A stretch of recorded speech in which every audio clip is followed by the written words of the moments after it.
Good evening, Pine Cliffs. I am your host, Galen Good, and welcome to the Pine Cliffs Observer, watching them to keep you safe. First off, to all of my listeners, happy 4th of July. As many of you know, this proud day represents many things to us loyal American citizens. Oh sure, it's Independence Day. Of course it is. But even more important than that is that on this day, 76 years ago, our current leader, Mr. Eaton, arrived in our fair country. Of course, we all know the story. How he came and saved us from an invasion force, how he helped us win a war, even how he protected us from outsiders for all these decades. And of course, the most important thing to happen on this day is scheduled to happen within the hour. But enough on that.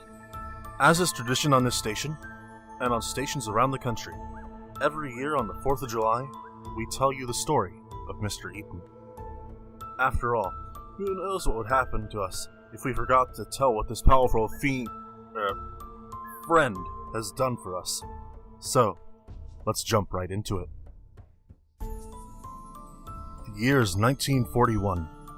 In an effort to keep America out of the war breaking out in Europe, the Axis powers offer the newly formed dictatorship in Mexico aid in reclaiming territory that the country had lost roughly a century prior. If this fledgling dictatorship would attack America, then the Axis powers would help. The invasion, starting on June 17th of that year, took America completely by surprise. They had expected the Axis powers to go to war with the USSR, not to fund an invasion on the Western Hemisphere. No one was prepared for it, and there seemed to be no stopping the Axis-funded war machine.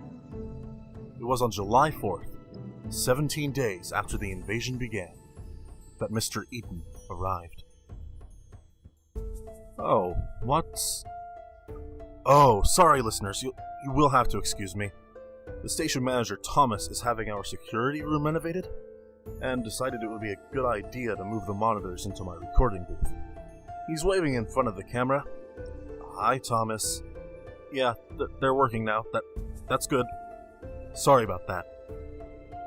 Back to our scheduled program. At 11 p.m. on July 4th, 1941, then President Franklin D. Roosevelt was sitting at his desk in the Oval Office when he heard a knock on the door. He was confused. No, not confused. He was curious. There were no meetings scheduled for that day, especially so late. With curiosity, he bade the visitor to enter. With that, Mr. Eaton entered the room. He was thin. That is the first thing Roosevelt noticed. His nighttime visitor was tall and thin. He was wide. At some points earlier in life, he could have been a stereotypical lumberjack or miner, but not anymore. It looked like someone had taken a carving knife to him and hollowed him out. His clothes seemed to be from some bygone age, and his smile. There were too many teeth in that smile. "Hello," the visitor said, his voice deep and rich. "Mr. Eaton," he added with a little bow. "At your service." Roosevelt sat bemused behind the desk.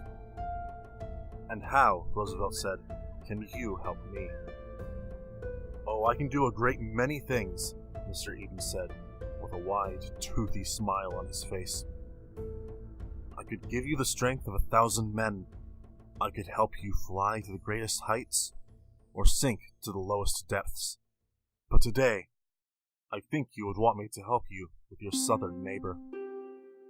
"Oh, really?" Roosevelt said, getting up from his chair. "You could do what the people of this country can't." "But of course, Mr. President," said Mr. Eaton. "And I won't even charge you a penny." "Then what's in it for you, then?" asked Roosevelt. "Simple," Mr. Eden replied. consider it a demonstration. Perhaps, knowing what I am capable of, you would be willing to pay me for my services."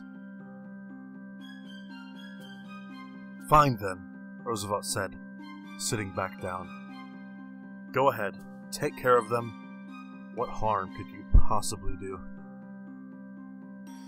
"Now you're starting to get it," Mr. Eaton said.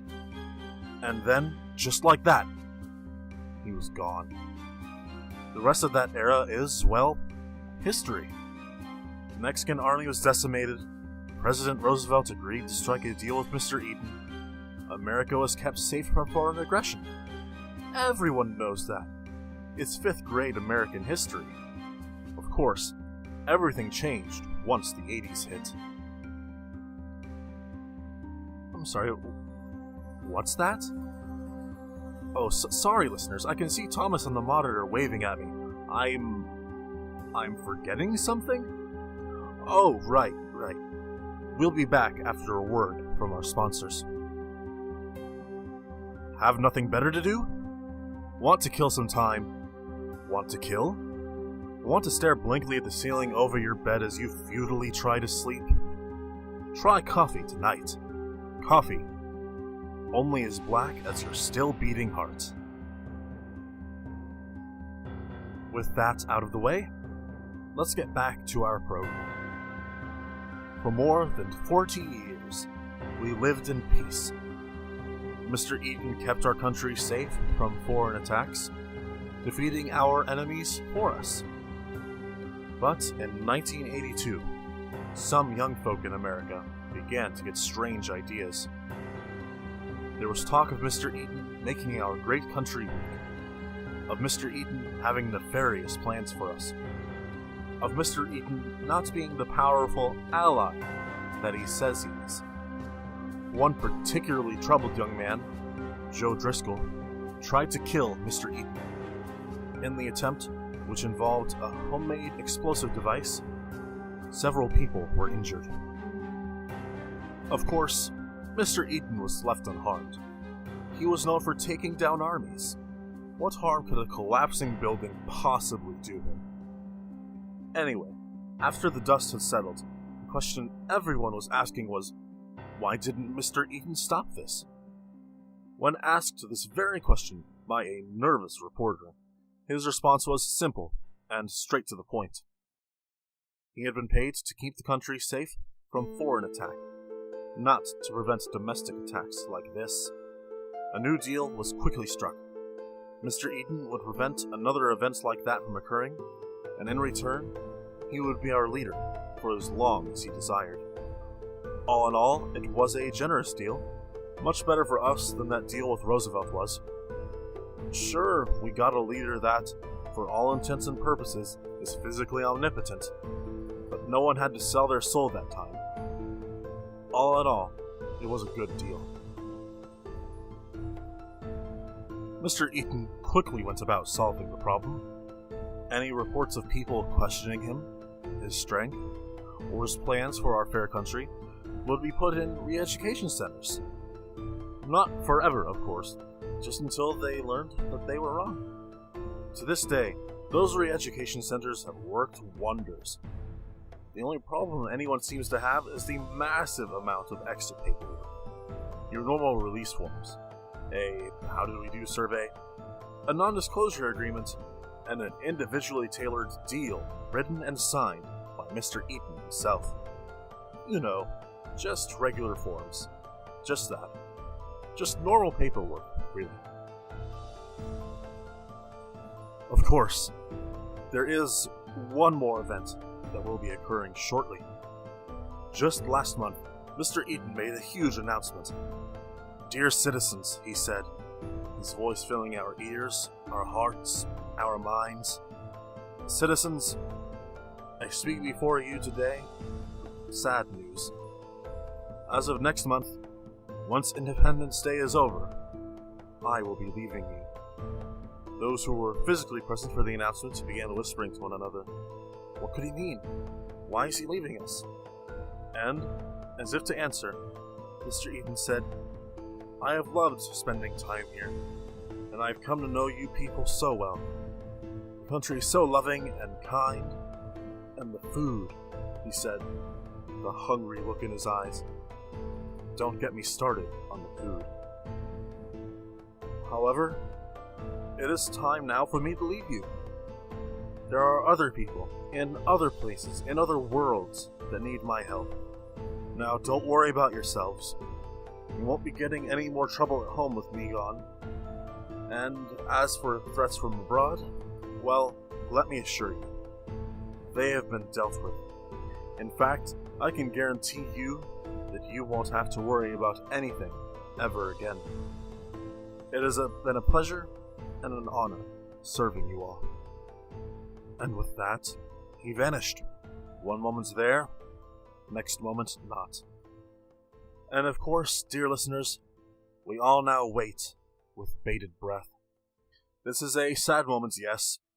Our protector, a bulwark that could not fail, is now leaving us. But this sad moment will lead to a happy future. After all, Mr. Eden is right.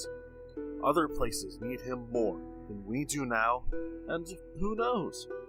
Maybe with luck someday, we will get to see him wherever it is that he is going. All we can do is wish him luck after today.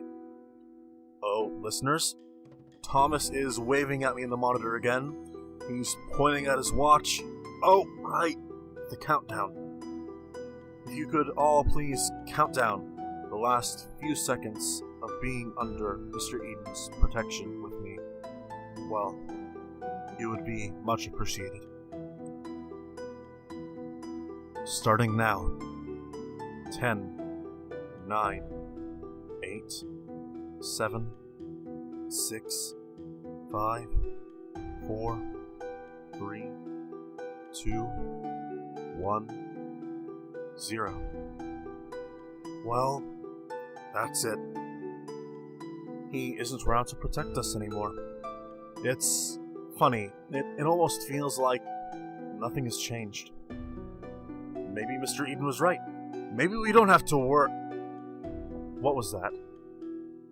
Listeners, I thought I saw something on the security monitor. Maybe it's just a smudge on the screen. I'll try to wipe it off. No, that's not a smudge. Oh God, that's not a smudge. Thomas, if you can hear me, get inside now. Listeners, please find shelter immediately. There are things in the sky. They're sharp. They're teeth. The sky is full of teeth, listeners. Oh God, they're getting closer, coming closer to the ground, to our fair little town. If anyone can still hear me, please find shelter immediately. And please, listeners, in this ongoing disaster, come hell or high water, please stay safe.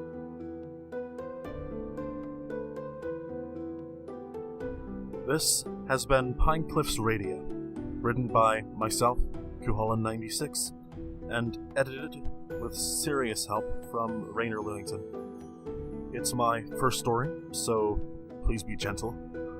If you would like to see more of this, please like, favorite, comment, subscribe. Not to me, to Rainer. Why would you subscribe to me? Psychopaths. And, as Rainer says, come hell or high water, please stay safe.